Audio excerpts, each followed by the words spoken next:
Welcome back to NYSE TV Live. Well, a list recently highlighted during New York Tech Week shows private companies that are changing the game.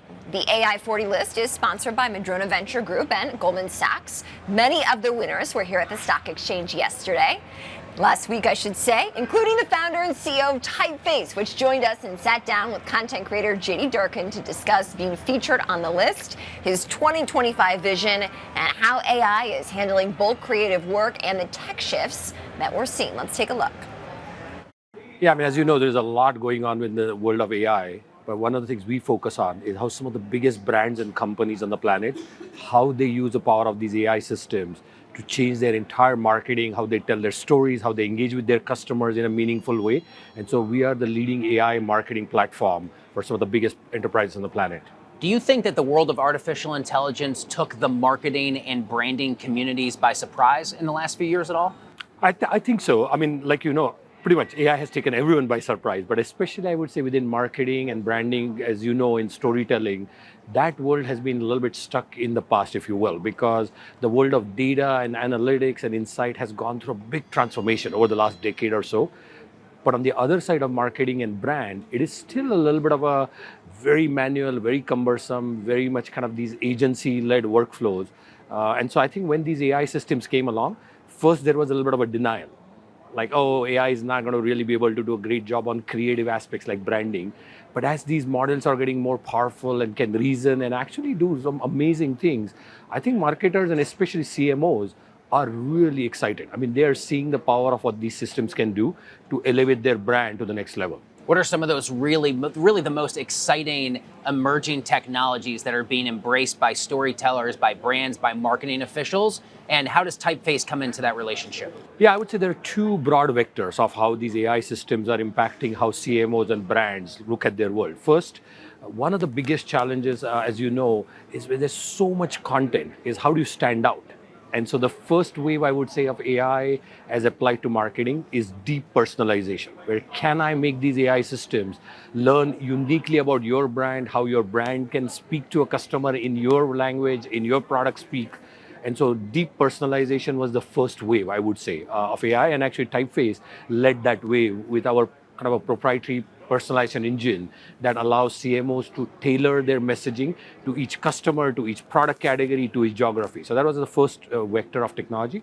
I think the second, which is now what's playing out, is these agentic systems where you can train these AI agents. And we just launched a few months ago our next generation of AI agents for marketers. So if you are an email marketer that's actually trying to send emails, we have all experienced like we don't want to receive the same cut and paste email that everyone else gets.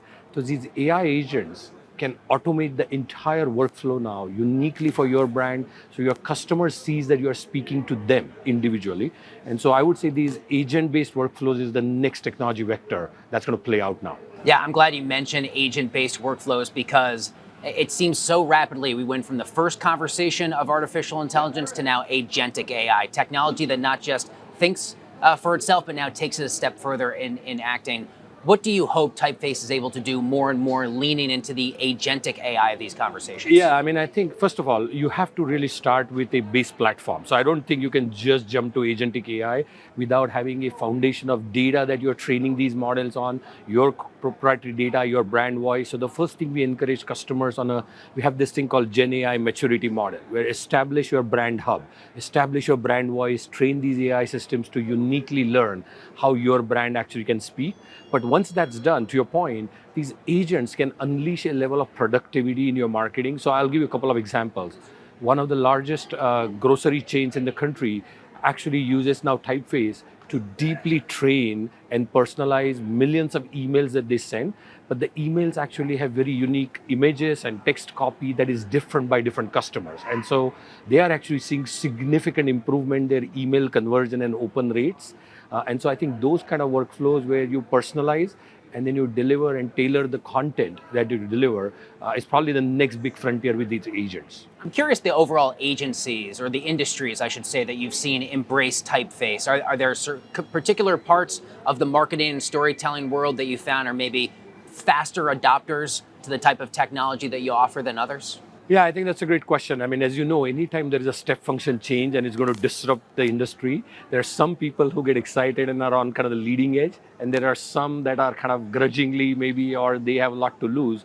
I would say that what's been fascinating and exciting for Typeface is the CMOs and the marketers themselves are really excited about the power of these systems. And so, to answer your question, email marketing, social media ads, and like how companies do their advertising on various ad platforms, as well as web content, are the three areas where marketers are really jumping very quickly to using solutions like Typeface.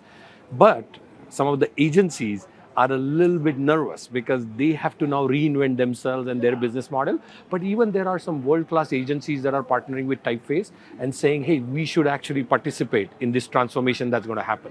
What are your thoughts as you look at a company like Google announcing their Veo? I mean, the social media viral images are staggering with how easy it is now, easier than it was even just a handful of weeks ago to create these stunning images in AI. And what does this mean to the conversation for where Typeface is and where you go to meet your customer base? Yeah, no, first of all, I mean, Google is a great partner for us. They're an investor in the company, along with Microsoft, along with Salesforce. And so we have been very fortunate where these big platform companies have partnered with Typeface and they are integrating their solutions with our solutions. So one of the things we are seeing, to your point, is now the complexity and cost of creating these ads on platforms like Google's platform or Microsoft's ecosystem is becoming so easy now. So they're actually super excited with solutions like Typeface because it makes actually job of marketers and brand creatives to leverage Google's platforms and ad platforms that much easier now. So the more actually we can create amazing creative and content,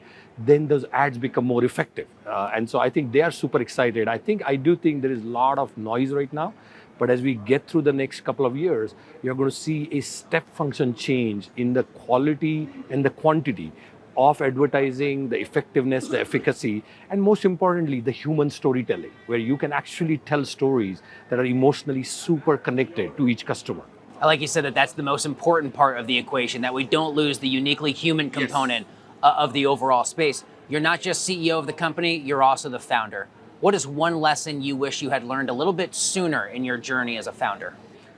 Well, how much time do we have? I mean, there are probably lessons to learn every day, but I would say probably the biggest lesson, and continues to be a lesson, is the team. Actually surround yourself with some of the best people. Now we are fortunate right now with AI being such an inflection point. There's huge interest in the market. The technology is moving at a staggering pace. And so we have to constantly push ourselves on behalf of customers.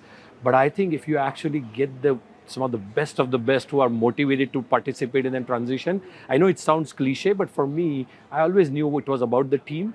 But if I had to go back and remind myself, that is probably the single biggest thing that's going to distinguish some of the biggest winners of this wave versus those who don't make it. I know it's very difficult to predict the future, especially in an age of quickly emerging technologies like this.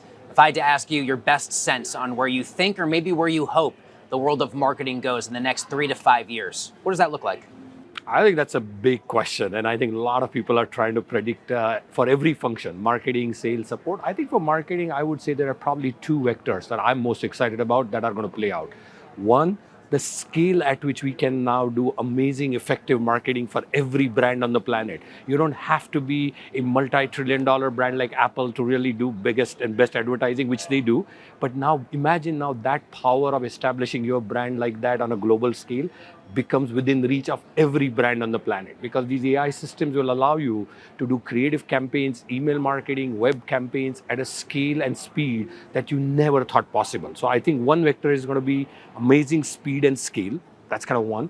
But maybe the counterintuitive thing, back to what you said, is I think the human efficacy of telling stories and actually the emotional content, people who figure out how to leverage these AI systems to do mass automation, but then inject that very human touch, creativity, emotional storytelling, I think that's ultimately going to still be the currency, even in the age of AI, which is how brands break through and actually punch above their weight in terms of the deep, deep connection of their brand with their customers.